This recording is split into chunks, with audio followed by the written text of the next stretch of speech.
You base your arguments on small points of the Bible, the same Bible which you believe is inaccurate. To me, this is a contradiction.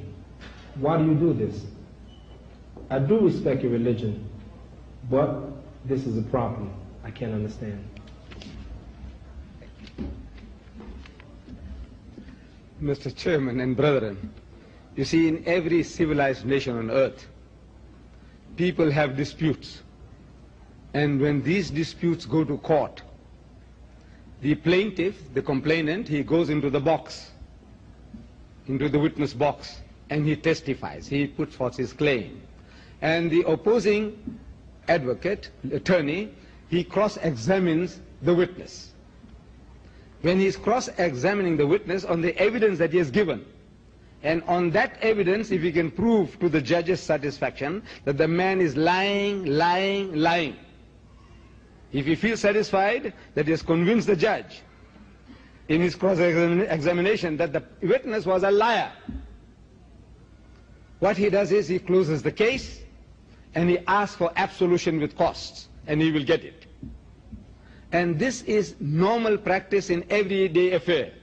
Dispute, you cross-examine the person and you come to a conclusion. Now the Holy Quran tells us to do the same. It says, وَقَالُوا, and they say, who, the Jews and the Christians, say, لَنْ يَدْخُلَ الْجَنَّةَ إِلَّا مَنْ كَانَ هُودًا أَوْ نَصَارَى, that you Muslims will never enter Jannah. There's no heaven for you. There's no salvation for you, except you become a Jew or except you become a Christian. In answer to that, God Almighty makes us to say, tilka amaniyuhum, that this is their wishful thinking, vain desires, hallucination. Qul, tell them, hatu burhanakum. So produce your evidence. In kuntum sadiqeen, if you are speaking the truth, let's have a look at your certificate that entitles it to heaven and destines us to hell. So they have produced it, the Bible, in 2,000 different languages.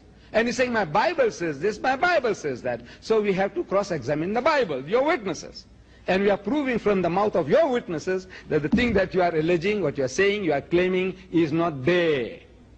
You see? Now you say, well, what about the other things which are true? I say, look, that is not at stake.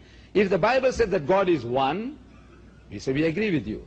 You said, I quoted you from the Bible. You said, look, everyone is personally responsible for his or her action. I say, we agree with you. Can't you see? If you say, God is a loving Father in heaven, I say, right, we agree with you.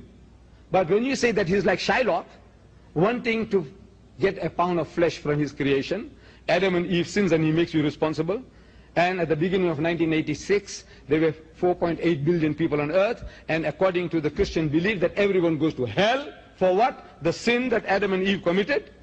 So I said, this is the most nonsensical idea. Because Adam didn't ask me before eating the apple, nor did Eve ask my wife. How can God hold us responsible?